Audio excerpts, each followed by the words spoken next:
పూరా లోకల్ కవిత రాసినటువంటి లేఖ లీక్ చేస్తుందని చెప్పి నేను 10 రోజుల ముందే చెప్పడం జరిగింది. 10 రోజుల క్రితం నేను చేసినటువంటి చిట్ చాట్లో చాలా స్పష్టంగా చెప్పాను. టీఆర్ఎస్లో 4 స్తంభాల ఆట నడుస్తుందని,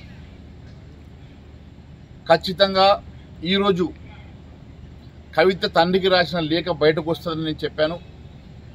చెప్పిన వారం 10 రోజుల్లోనే ఆమె రాసిన లెటర్ లీక్ ఇవ్వడం జరిగింది.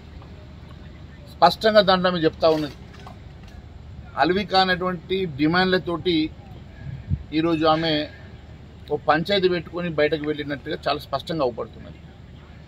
దాదాపు 8,000 ఎంపీటీసీలు ఉంటాయి. 8,000 ఎంపీటీసీలు హైకమాండ్ కాకుండా ఇన్ఛార్జ్లకు ఇస్తారు అని ఆమె చెప్పినప్పుడే అర్థమవుతా ఉన్నది. ఆమె ఈ పార్టీలో ఆమెకు ఆల్రెడీ పొగబెట్టారని, ఆమెను బయటకు పంపిస్తున్నారని, ఆమె బయటకు పోవడానికి సిద్ధమైందని, బయటకు పోయి ఆమె దుకాణం ఆమె పెట్టుకుంటుందని చాలా స్పష్టంగా ఆ లెటర్లో చెప్పడం జరిగింది. ఈరోజు ఇదంతా కూడా అవినీతి సొమ్ము పంపకాల్లో జరిగినటువంటి పంచాయతీయే.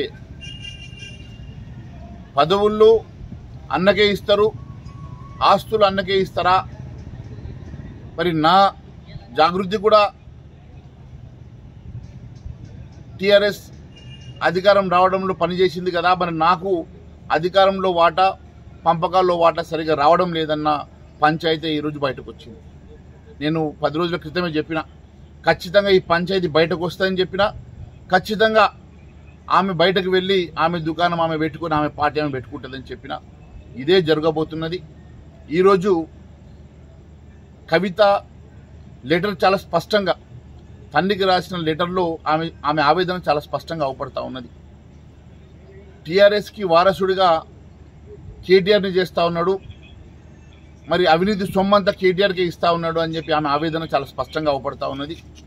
ఖచ్చితంగా రేపు జరగబోయేటువంటి ఈమె బయటకు వెళ్ళిన తర్వాత మళ్ళీ అతి త్వరలో ఇంకొక ప్రకంపనం కూడా టీఆర్ఎస్ జరగబోతుంది. మరి 4 స్తంభాల ఆటలో ఈరోజు ఒక స్తంభం బయటకు వచ్చింది.